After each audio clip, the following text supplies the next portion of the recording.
You know what? I really gotta thank you. You're such a great guy. Yeah, I know. I'm here for you, man. I got you. You're always there for me. You know, always such a great listener. Uh-huh.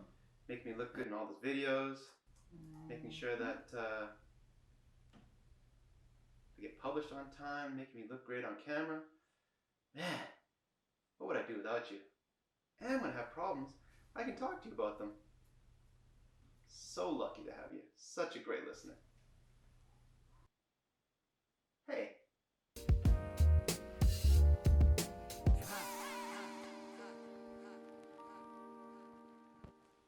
Hey everyone, welcome back to the channel. Coach Alex here. Just want to say thank you for stopping by. And today, today's 3-Minute Thursday, we're going to talk about how to have deep conversations. People have so many conversations, and yet the substance isn't always there.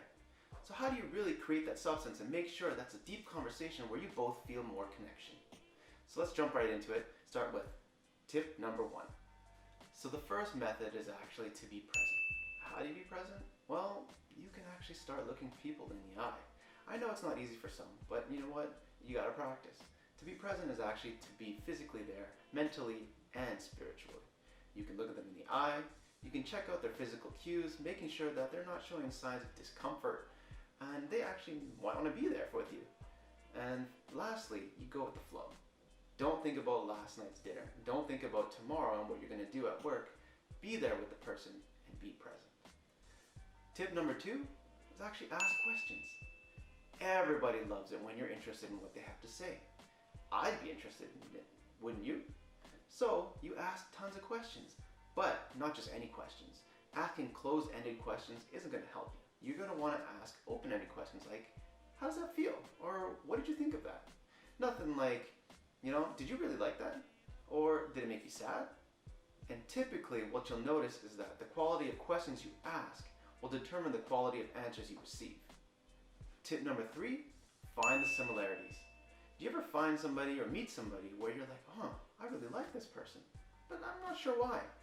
Typically it's because you have something in common. Some people know how to leverage that a lot faster than others. To find that commonality is to create likeness. When you create that likeness, you build trust, you build rapport, and you want to listen or learn more about the person. What you may notice is that people who are very similar to you are those that you want to actually build the conversations and prolong the relationship with.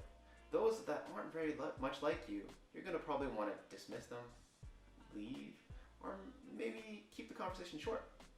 Tip number 4 is ask for help. You're not expected to know everything. Ask for help is sometimes a great thing. It actually builds the value of the conversation you have. So err on the side of caution, don't make assumptions, and try to ask questions to learn more and be curious about what the person has to say. Tip number 5 is that you actually don't know how they feel.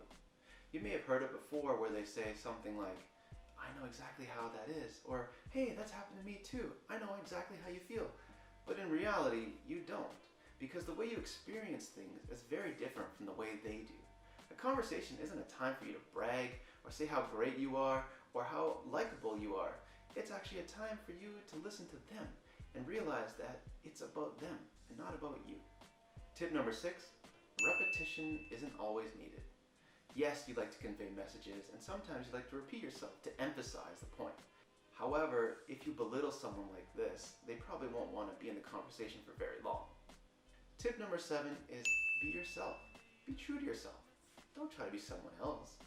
You gotta realize that if the conversation was meant to be carried on, they probably would care about you and not the details. And it's not about how grandeur or how great you are or how the great things you've done. They care about you as a person and want to know more about you, just like you should know more about them. Tip number 8 is to listen. Listening is such a crucial tool for anybody in any industry, especially as a coach. If you're able to listen carefully and pick out the minute details and show that you actually care, it'll go a long way.